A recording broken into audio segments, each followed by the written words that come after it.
Yesterday we had a look at the trial and error method. We said we were discussing about the how to do the acceptance sampling and operating characteristics curve. So we ended up with it that depending upon the trial and error method, you find out different types of operating characteristics curve, which are based on Poisson distribution. And then it is noticed that which particular operating characteristics curve or OC curve passes through those 2 points mutually agreed upon by the producer and the consumer.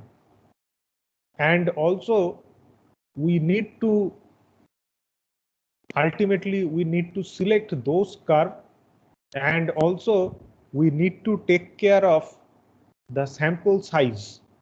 Otherwise the inspection cost will go very high.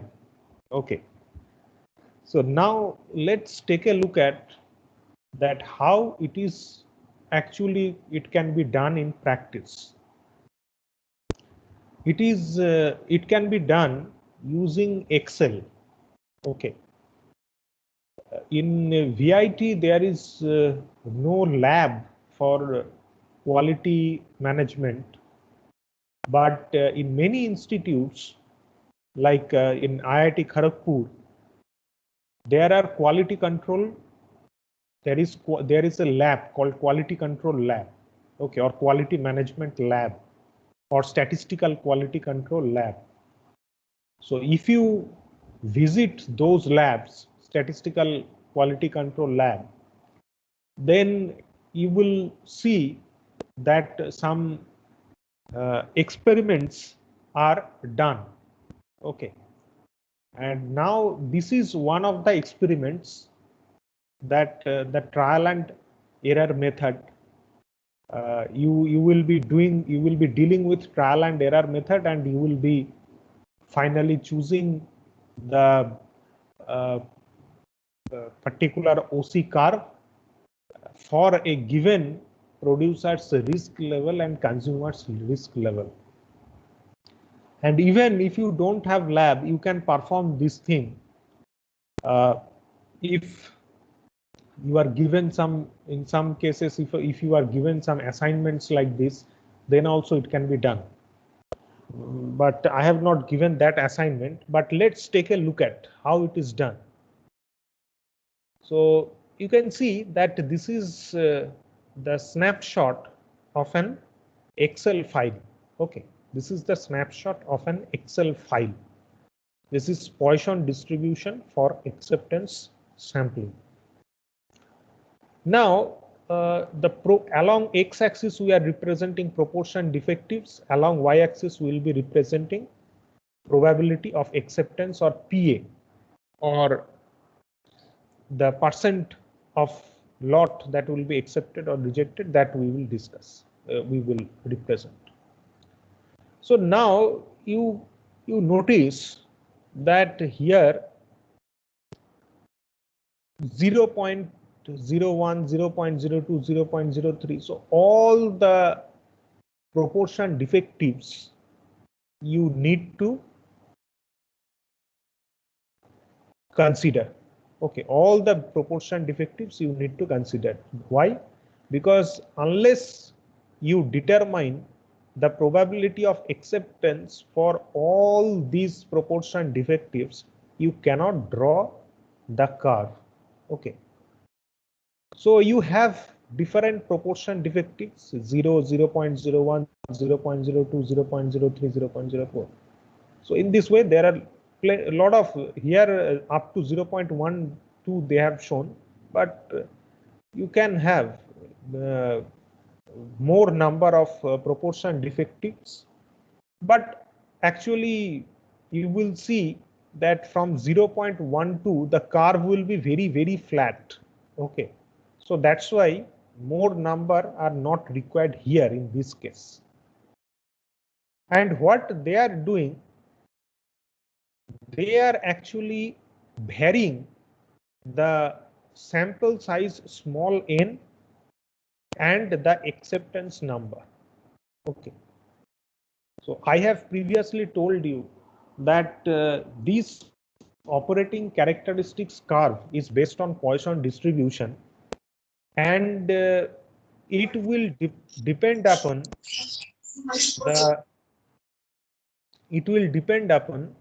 the values of small n, that means your sample size. Okay, and it will also depend upon uh, the acceptance number or A.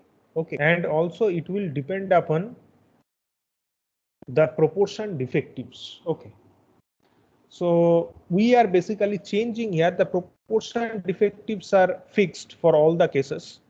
We are changing here the sample size small n and the acceptance number, and the lot is fixed. Lot is already given.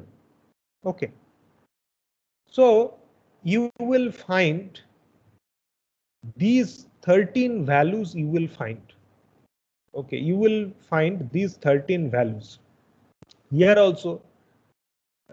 Say for example, in first case, uh, small n sample size is 100 and acceptance number is 5. In the second case, the sample size is 100 but the acceptance number is 7. In the third case, sample size is 100, acceptance number is 3. In the fourth case, sample size is 200, acceptance number is 5. Okay. In the fifth case, the sample size is 50 and the acceptance number is 5. Okay. So like that. So here in these cases, we are basically here varying the sample size and the acceptance number. But first we are here varying the acceptance number, keeping the sample size as constant, and then we are varying the sample size, keeping the acceptance number as constant. Okay, and we will be ultimately getting these values. Okay, now you can ask that how you are getting these values. These values we are getting using Poisson distribution or Poisson function, because I have said that we are determining this operating characteristics curve based on Poisson distribution. This is basically nothing but a operating characteristics curve. It is nothing, basically it is a Poisson function. It is nothing but a Poisson function. Okay, suppose you have in class 12 standard, you have studied that this is x-axis, this is y-axis, and this is y is equal to function of x. Okay, and there is a function like suppose y or is equal to fx function. Okay, y is equal to x square. So there are different types of functions you have already studied. So this is also Poisson function. Okay, distribution means it is a function. So if you see the value of, you find out, here is the function of formula, Poisson function formula. This is given by the probability of acceptance is equal to e to the power minus mu into mu to the power d divided by d dash. Okay, so here I have already said that instead of d is actually the number of defectives, but here you are using the acceptance number. That means up to that limit of defectives. So that's why d will be replaced by a or acceptance number. Okay, and mu is given by the mean value of the distribution. Mu is given by n into p. I have previously showed you here that this, here I have showed you that why mu is equal to n into p. Okay, why mu is equal to n into p, I have shown you. Here the sample size was n and p is here the 2.1 defects per unit. Okay, so mu is equal to n into p. Okay, so in this case also, if you go through, if you use this formula, then you will be getting all these values. How you will be getting? Because mu n is given, p the proportion defective, that is also given for 0.01, 0.02, 0.03, those are given. The acceptance number, that is also given. So you can find out the value of the function. Okay, so ultimately these points you will be getting. Okay, and you can do it in Excel. There is a Poisson function under function arguments. There is three rows are there: x, mean, and cumulative. You will put cumulative is equal to true. Okay, because you will consider actually the cumulative value for one defect is plus, for two defect is plus. This is the rule of Poisson distribution, because you can see that d dash means it is considering the cumulative value. So it will be cumulative. And mean is 1. Mean means, suppose your n is equal to 100 and p is equal to 0.01, your the proportion defective. So mu will be 1. If n is equal to 100 and p is equal to proportion defective is 0.02, then mu will be 2. That means mean will be 2. If n is equal to 100 and p is equal to 0.03, proportion defective, you can see that proportion defective 0.03. So 0.03 into 100, it will be 3. So here it will be mean value will be 3. So here you will put 3. Okay. So likewise 1, 2, 3, 4, 5, 6. Likewise you need to change the mean value. And here in case of x, you will put the acceptance number. Here suppose you are considering this a is equal to 5. Okay. So if you put here 5, then you will be getting the value of the Poisson function. Okay, what it is? It is 0.999405815. This is the result. You can see here the same result is here, 0.999405815. This value is there. So similarly, you can find out all these values. You can find out all these values. You just change the mean, you will be getting all these values. 2, 3, you put here mean 2, 3, 4, 5, 6, 7, 8, 9, 10, 11, 12, you will be getting all these values. Similarly, when you are dealing with this column, then your A will be changed. Okay, so you put here x is equal to 7 and then mean again 1, 2, 3, 4, 5, 6, 7, 8, 9, 10, 11, 12. It will be, you will be getting all the values of the Poisson function, and that is actually not required, because if you find out for the one cell, if you find out it for the one cell, and then if you just drag it downwards, then automatically these values will come. Okay, very easily you can determine all these values. So after determining all these values, you need to draw the graph. Okay, you need to draw the graph. Okay, so these values you will plot. Okay, and automatically this curve will be generated. You will be plotting again the other values, then again another curve will be generating. So in this way, for different values of n, that means sample size, and different values of a, that means acceptance number, you will be having different operating characteristics curve. You will be getting different operating characteristics curve. Okay. Similarly, here also, here you have, you can see that n is equal to 100 for all the cases, but the acceptance number is actually changing. But here you are keeping the n or the sample size as fixed. Okay, and here you are actually in this particular graph, you are actually changing the sample size, keeping the acceptance number fixed. So a lot of different types of curve.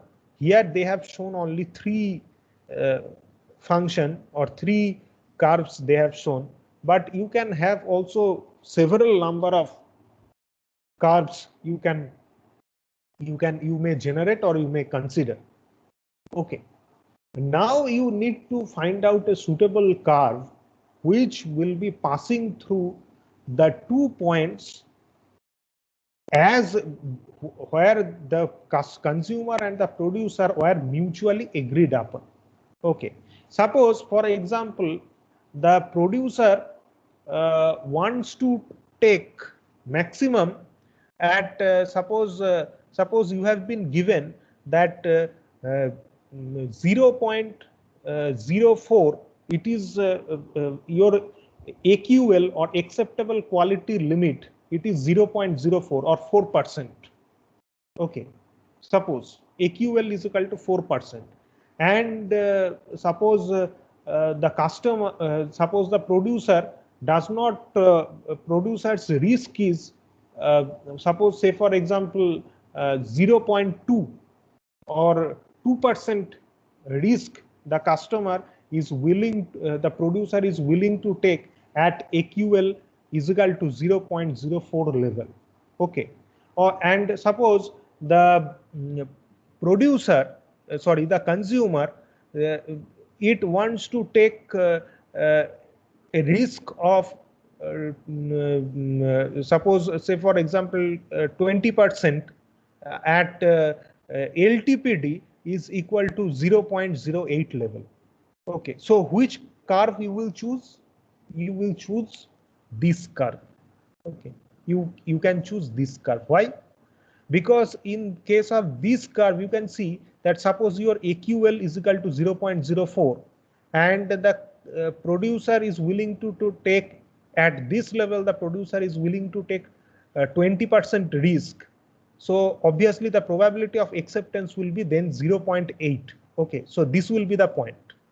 And if the consumer at your LTPD is suppose 0.08 and the customer is willing to take risk at this level, it is suppose 20%. This is 20% risk. So this is one point and this is another point. You can understand.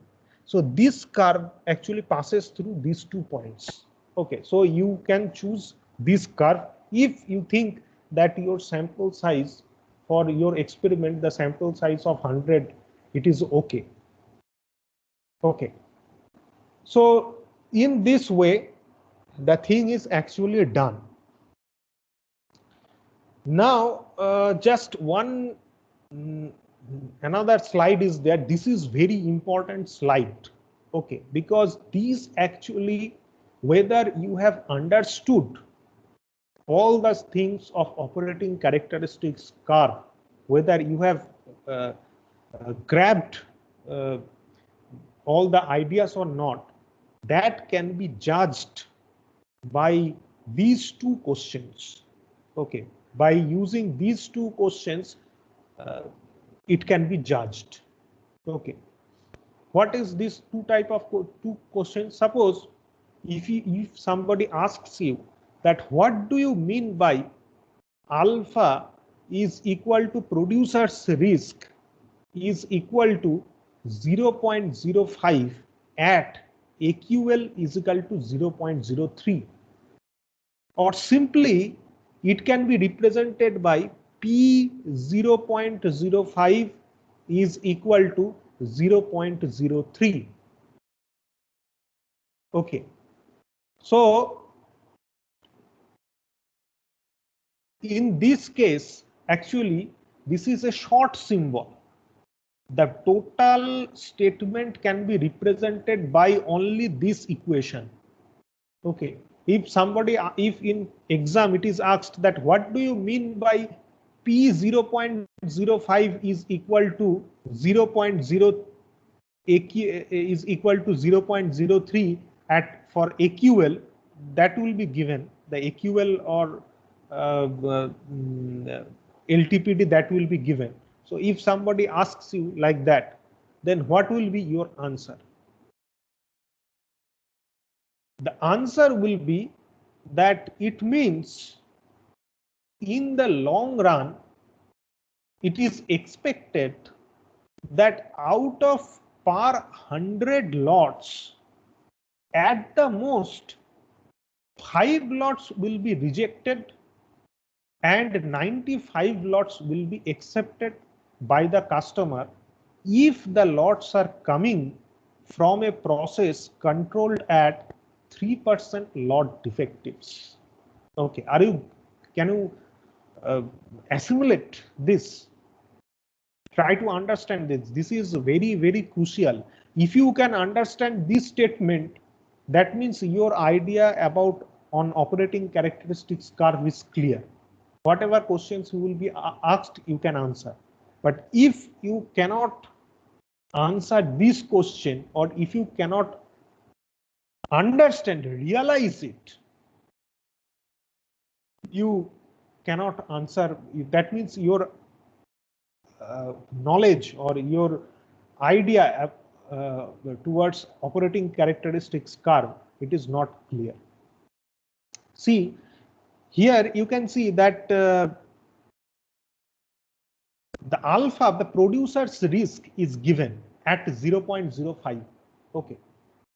Now producer's risk will be always given for some proportion defective value. AQL is nothing but a proportion defective. You can see the graph. Here is the graph.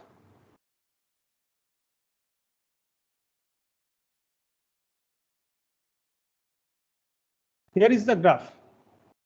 Okay. So AQL, whatever we are terming, AQL is here in this graph, AQL is equal to 0.03. Here in this case, LTPD, lot tolerance percent defective, it is 0.08. Okay. What is meant by AQL? AQL means up to this limit, the customer will definitely accept the lot. Or what is LTPD? LTPD determines that beyond this limit, if the proportion defective, lot is beyond LTPD, then the customer will be definitely rejecting the lot. So this is the funda of AQL and LTPD. So you can understand that AQL and LTPD, they are nothing but some proportion defectives, right? So whenever we are talking about, usually you will find that in books, the producer's risk, it is given at AQL level, at some proportion defectives level, and the consumer's risk, it is also given at LTPD level or some proportion defectives level.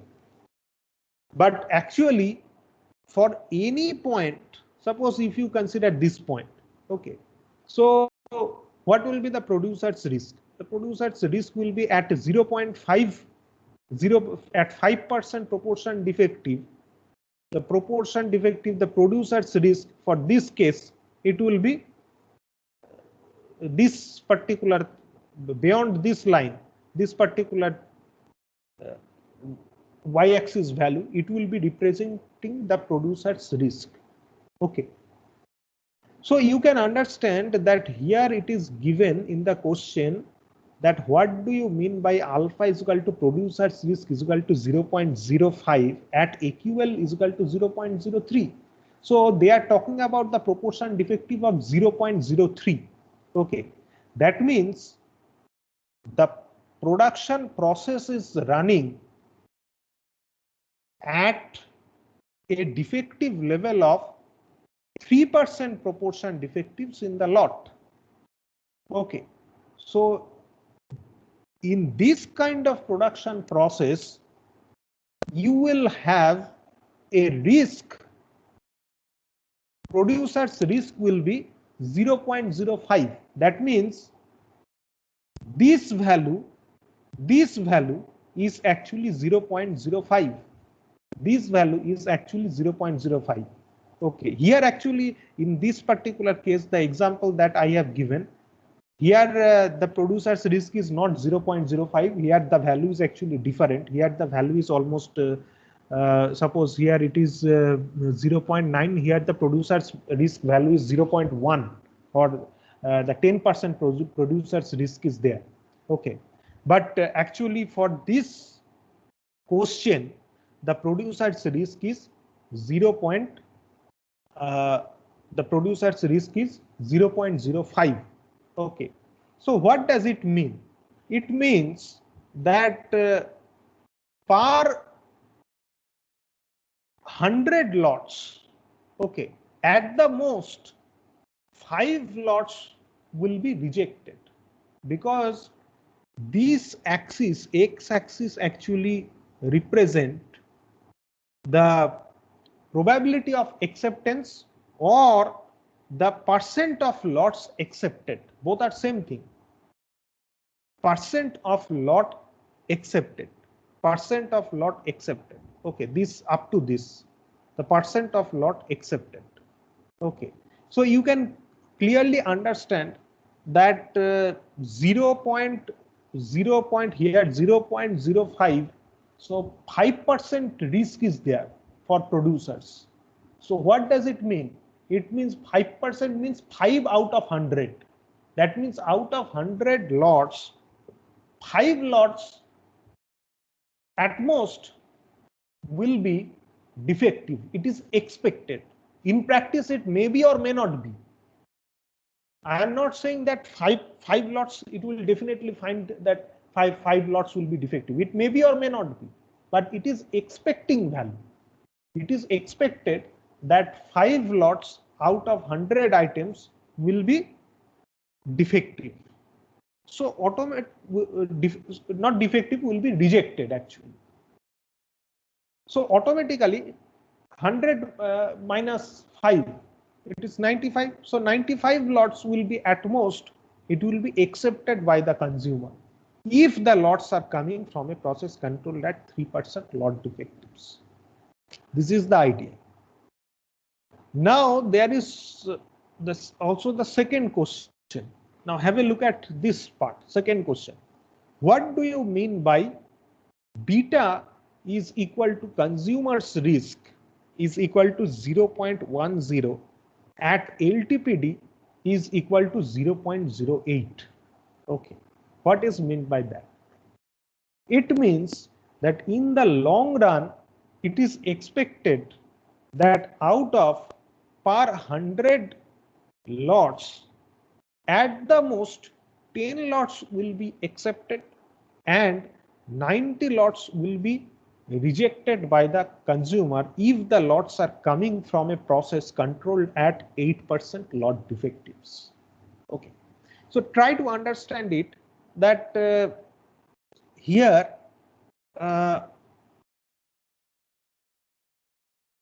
in the long run, see here the consumer's risk is 10%. Okay, the consumer's risk is 10% at LTPD is equal to 0.08. So you just have a look at this value.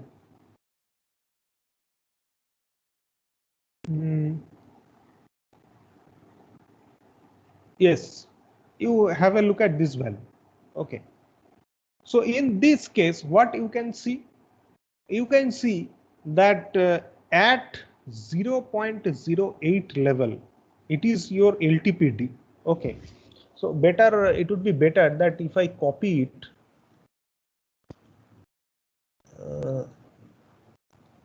I can copy it and I can paste it here. Okay, so now it is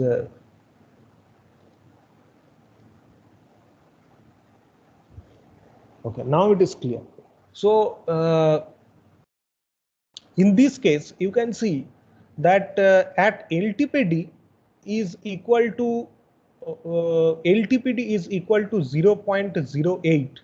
So this is the LTPD is equal to 0.08. The consumer's risk is equal to 0.10. Okay, so the consumer risk is 10%. What does it mean?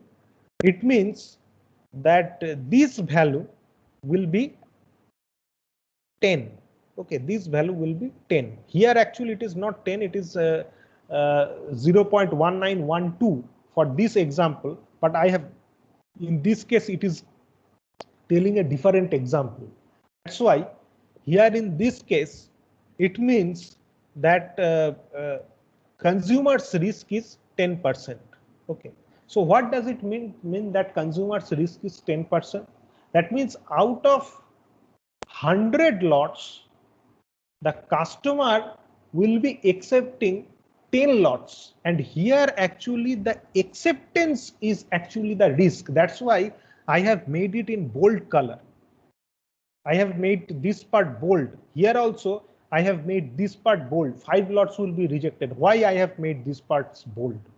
Because in this case, rejection is actually the key. Because whenever you are considering the producer's risk, it means that the good lots is actually rejected by the customer. That's why I have made it bold. But in this case, whenever we are dealing with consumer's risk, in this case, what is happening? In this case, the in case of consumer's risk, the acceptance, a bad lot can be accepted, and that is known as the consumer's risk due to sample variation. The bad lot might be accepted. So that is known as the consumer's risk. So here the risk is all about acceptance. So at the most 10 lots will be accepted. Okay. So automatically, and 90 lots at the most will be rejected by the consumer if the lots are coming from a process controlled at 8% lot defectives. Okay. So this is actually the case. I mean, this is the basic fundamental thing of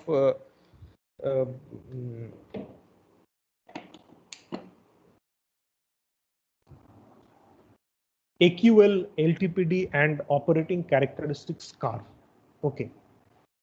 So this is not very, I would not say that this is very difficult. It's not very difficult as such. But the problem is that here, a lot of things you need to recall. You need to remember a lot of things, and you need to rigorously, you need to practice, because without practice, you won't be able to do the mathematical calculation, or even to do the to justify the answers. Because you in CAT 1 exam, you have seen that I asked some straightforward questions, and only there were 2 questions 5 plus 5 out of 30. Those were little bit difficult, complicated. Plus, why we choose plus minus 3 sigma limits, and why we do not use binomial distribution and Poisson and exponential distribution. Okay. So, but in U chart, in case of U chart and C chart, but you have not been able to answer it properly. Okay. So that is a problem. That is really a problem. So that's why I would suggest that you should rigorously practice all these things. Okay. So now I am going to discuss about AOQ and AOQL. AOQ means average outgoing quality. Don't get confused. And AOQL means average outgoing quality level. So don't get confused, because previously we discussed about AQL. AQL and AOQ are not same. AQL means acceptable quality level or acceptable quality limit. But here AOQ means average outgoing quality. So these are different. Okay. So now take a look at average outgoing. What is average outgoing quality?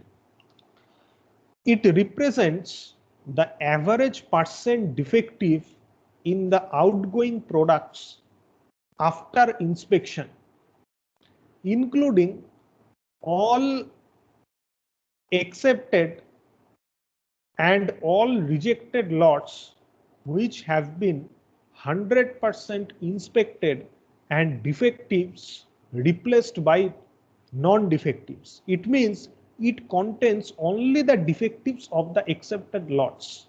It can be proved that if the sample size is much less as compared to the lot size, then AOQ is equal to PA into P dash, where PA is probability of acceptance and P dash is equal to fraction defective.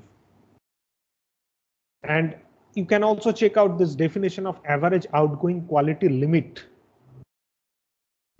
For any given small n and C means cutoff or acceptance number also, A you can say, there is a maximum value of AOQ, average outgoing quality, beyond which the average fraction of defective passed forward will not rise, no matter how bad the quality of the lots when they arrive at inspection. Because when incoming quality is perfect, outgoing quality must likewise be perfect. However, when incoming quality is very bad, outgoing quality will also be perfect. Because the sampling plan will cause all lots to be rejected which are subjected at 100% inspection and rectification. Thus, at either extreme, incoming quality very good or very bad, the outgoing quality will tend to be very good, because these extreme is the point at which the percent of defectives in the between these extremes is the point at which the percent of defectives in the outgoing product will reach its maximum. This point is known as the average outgoing limit. Therefore, AOQL is the maximum possible value of the average percent defective in the outgoing products after inspection and rectification. Okay, so can you understand the concept of AOQ or AOQL? Okay, see, in a manufacturing process, suppose you are a manufacturer and you are producing some items. So after producing the items, you are actually delivering your items to the customer.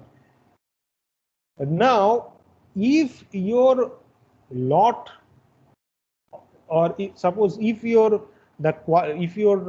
lot is very good, okay, then what will happen? It will be if it is very good, okay, so there is no problem, because the outgoing quality, whatever you are delivering to your customer, that will be, the quality will be very good, because there will be very less amount of defectives. Okay, but if your lot is very bad, or if your lot is rejected, then for the rejected lot, I have already said that for the rejected lot, 100% inspection is done. That means the non-defective item, sorry, the defective items are actually replaced by the non-defective items. So the lot becomes absolutely perfect. Okay, so in both the extreme, the lot becomes very good. Okay, so in this case, actually the outgoing quality basically depends upon only on the defectives from the accepted lots. Okay, so that's why the concept of AOQ or AOQL comes. Okay, because since between these extremes is the point at which the percent of defectives in the outgoing product will reach at maximum. Okay, because both in between these are two extremes. Okay, incoming quality very good or very bad, the outgoing quality will be tend to be very good. So these are two extremes.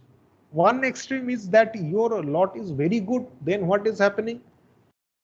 Your outgoing quality will be good, and another extreme is that your lot is very bad. In that case also your outgoing quality is very good because you are replacing the entire thing. So between these two extremes there is the point at which the percent of defectives in the outgoing product will reach its maximum level. Okay, that means AOQ will, average outgoing quality level, will indicate that what can be the maximum amount of defectives in the outgoing product. That means it will actually determine the quality of the outgoing products that is being delivered or dispatched from your plant or from your factory. Okay, so therefore AOQL is the maximum possible value of the average percent defectives in the outgoing products after inspection and rectification. Okay, this is the very key thing, that AOQL is the maximum possible value of the average percent defectives in the outgoing products after inspection and rectification. Okay, that means it will basically determine your the quality level. Okay, it will basically determine the quality level of the outgoing products. Okay, so now in the next table you can see that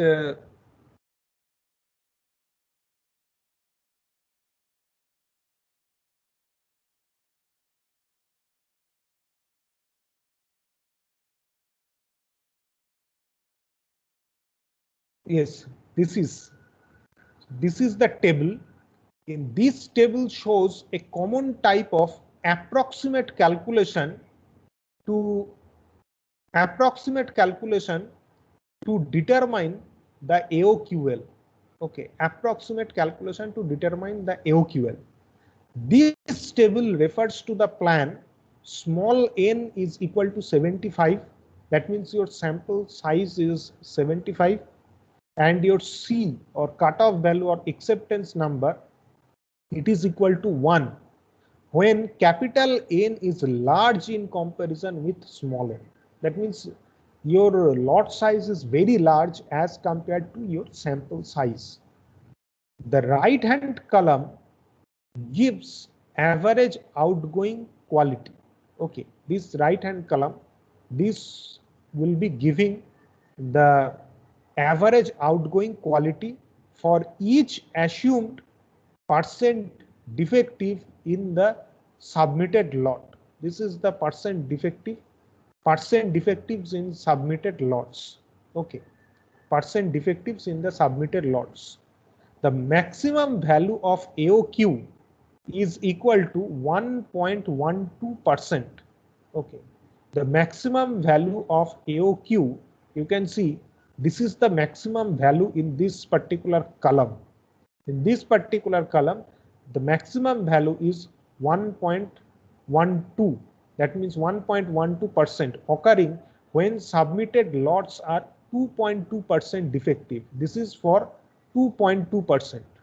Okay, that means it is your proportion defective is 0.022. This maximum value of AOQ is the AOQL. This maximum value of average outgoing quality is the AOQL or average outgoing quality limit. Okay, so I will explain this table in the next class. But try to understand here, this is also another important question, that what is the difference between AOQ and AOQL. Try to understand that AOQ you can consider, your AOQ you will determine that for all the percent defectives of the lot, you can calculate the AOQ or average outgoing quality. Okay. Now AOQL or average outgoing quality limit, that is also one AOQ, but only the maximum value of AOQs. There are different AOQ values, but only the maximum value of all the AOQs, that is termed as AOQL. That is known as average outgoing quality limit. So average outgoing quality limit is also average outgoing quality, but it is the maximum value of among many average outgoing qualities among many AOQs. Okay. So next class we will discuss about how to determine this table, that we will discuss in the next class. So now I am going to stop the recording.